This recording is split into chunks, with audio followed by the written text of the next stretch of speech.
Hello guys, hello fire sign, hello Leo Aries Sagittarius, welcome dito sa aking channel. Kapalaran 888, welcome. Alamin natin kung anong messages, vibration, gabay energy para sa lahat ng fire sign Leo Aries Sagittarius.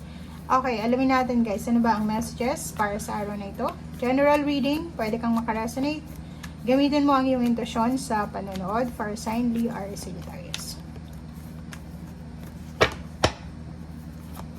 Ano ba ang gustong sabihin sa atin ng baraha? Despair. Alam mo yung baraha mo, paulit-ulit lang siya. Okay, paulit-ulit lang, fire sign. Okay, so message of concern. Paulit-ulit lang, paulit-ulit lang. Okay, so fire sign Leo Aries Sagittarius, comment down below.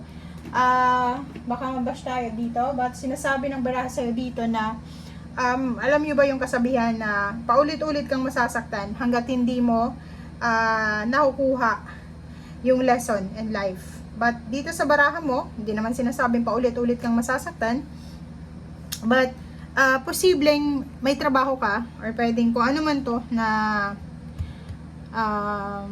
changes na posibleng mangyari sa buhay mo sa usaping financial. Kasi like number 5, 55 siya eh. 55 number. So, medyo nag-aalala ka dito. May mga pag-aalala ka sa buhay. May mga pag-aalala ka sa usaping financial and emotional.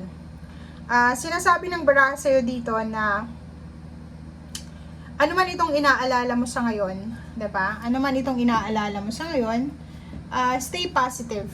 Okay? Kasi 55 symbolizes change, spiritual growth. Diba? So, etong journey na to, change to. So, ibig sabihin, if ever man na naghihintay ka ng offer ng work, naghihintay ka ng confirmation sa ina-applyan mo, sobrang desperado yung iba sa inyo dito eh, not hiring, 'di ba? Ang daming companies na ina-applyan nyo, walang tumatanggap sa inyo. So, yun yung parang concern kayo eh. Kasi, posibleng sa araw na ito, pwedeng yung iba sa inyo may trabaho biglang i-lay off or i-terminate yung work nyo or yung contract nyo. So, sinasabi ng baraha sa'yo dito na may posibleng changes dito. So, it's a positive sign, 'di ba?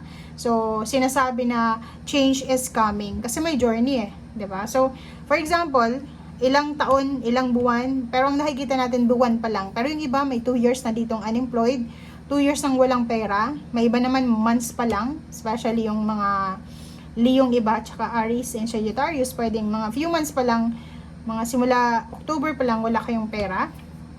Or siguro nawala ng trabaho. But sinasabi sa'yo dito ng 55 number, tapos may completion na journey dito na ihanda mo daw yung sarili mo. Pack your things, 'di ba? Ihanda mo yung mga gamit mo, requirements mo, papeles mo, dahil etong number 55 na to plus 10, kasi 5 plus 5, 10. 10 completion achievements. Ito ay nagsisimbolize ng pagbabago. Pagbabago ay parating sa buhay mo. And ang pagbabagong ito ay punong-puno ng adventure, ng freedom. Kailangan mo ng self-determination dito, free will, creativity, and you are guided and protected by the divine energy, divine source. So, nakatadhana ito guys. Okay? So, ano man itong inaalala mo, malapit ka nang lumabas dyan sa mga concerns mo, sa mga fears, desperation, or kano man to, no, nga pinoproblema mo sa buhay. Okay? So, take care of your body, take care of your belongings, ihanda yung papeles, ihanda ang sarili, dahil eto na talaga, paakit ka na, bubulusok na yung swerte sa buhay mo.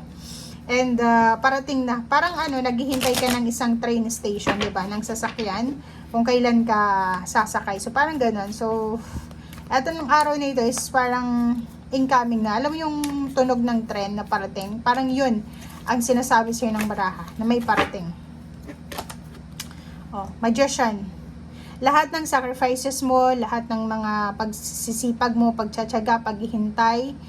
So, eto ay impatience, wala na sila. Kasi, yung pasensya mo ay siya yung magiging dahilan kung bakit mo makukuha itong endings na to, positive ending. So, Magician, everything happens for a reason, guys.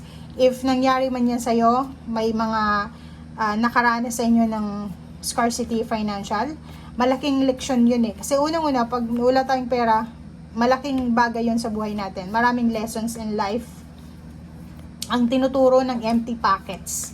'Di ba? So, heartbroken na tao, walang perang tao. After niyan, makarecover, maghanda na sila dahil sila ay babangon na parang phoenix rising from the ashes. Babangon kayo. Babangon kayo from your kinalalagyan. Saan mang putik kayong nadapa or kung ano man na stagnation ito. Okay, so Knight of Cups, relationship, pwedeng may iba sa inyo dyan looking for a relationship na pwedeng makatagpo kayo ng other person.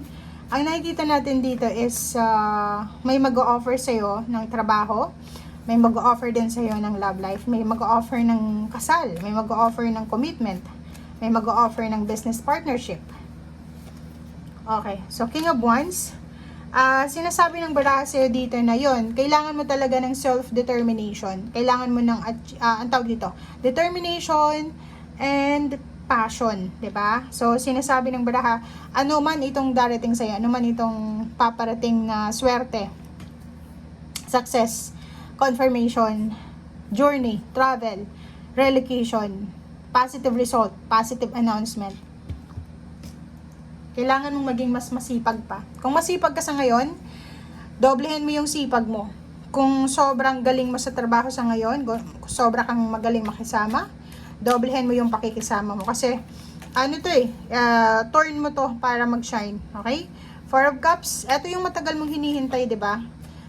Ipakita mo sa mundo kung gaano ka kagaling. May iba din sa inyo dito, fire sign Leo, Aries, Sagittarius, na sobra-sobra yung obligations nyo sa inyong pamilya. May iba sa inyo dito, kasi 10-10 siya, so ang significant numbers nyo ngayon is number 10, apat na 10. 10, 10, 10, 10. Okay? So, sinasabi ng barahat sa iyo dito na it's a completion, 'di ba? Completion, achievements. Ano man itong pinagdadaanan mo sa buhay or pinagdaanan mo, talagang ibibigay na sa'yo ng universe kung ano yung deserve mo na blessings. Okay? So, ini-encourage ka ng ating universe na magtiwala ka sa kung ano man ito na dumarating sa'yo or darating sa'yo. Okay? And be careful sa lahat ng mga minamanifest natin. Kasi ito ay manifestation na to eh. 'Di ba? So, if for example, marami kang minamanifest sa buhay, ito na yung manifestation mo eh. Mabibigla ka kasi pinangarap mo lang to dati. And then ngayon, andyan na. Parang ganun yung sinasabi ng baraha. So, ang baraha mong ito is parang ano to, karmic hardships. 'Di ba? So, for example, 10, isang 10, dalawa, 10, and then 10, 10. So, may mga fire sign Leo, Aries, Sagittarius dito na lahat ng sufferings mo, lahat ng karmic hardships na pinagdaanan mo,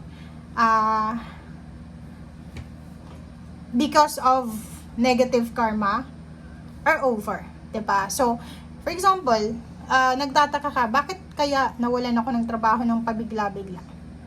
Bakit kaya biglang minalas yung buhay mo? Parang gano'n. So, ang sagot sa'yo dito, ito yung numerong ito, number 10. Tatlo siyang 10 na. 10, 5 plus 5, 10 din, 10, 10. So, 1, 2, 3, 4. 4 na 10. So, ibig sabihin, ano man itong pinagdaanan mo, obligation, yung mga ang dami-dami mong obligasyon, pamilya, pera, or kung ano man to na naghirap ka talaga, nahirapan kang makarecover, tapos na siya. Okay? Kung ano man itong sufferings na nangyari sa'yo due to bad or negative karma, ay tapos na. Ito na yung sign ng renewal na ng new beginnings na, 'di ba? So magsisimula ka, babangon ka from the ashes, parang phoenix rising. Okay, so 3 of Wands, eto na siya. Etong matagal mo nang hinihintay ay posibleng parating na. Ingat-ingat lang tayo sa mga tao sa paligid natin, kasi kung makikita mo dito, may mga connection ka, like na pagkakamalan mo silang mabuting kaibigan. Especially kung ikaw ay may bisyo, tapos yung tinuturing mong kaibigan, ay hindi ka naman nila sinesweto or kinukontrol sa bisyo mo, hindi mo sila maituturing na kaibigan. And yun, doon naman sa iba, if ever may mga financial, emotional problems kayo, tapos may mga kaibigan kayo na tinuturing, pero hindi man lang kayo bigyan ng advice, ng realistic advice na kailangan yung kumalma, instead na pakalmahin kayo, tinitrigger pa yung emotion nyo na sige, laban mo, parang ganon. Huwag kang magpatalo, parang ganon. Pag ganon yung sinasabi sa'yo ng mga friends mo, kailangan mong ma-realize na hindi sila yung kaibigan na magdadala sa'yo ng positivity. Kasi negative yung ina-advise nila sa'yo eh. 'Di ba? So, yun lang ang kailangan pag-ingatan sa araw na ito. Maraming salamat guys. Bye!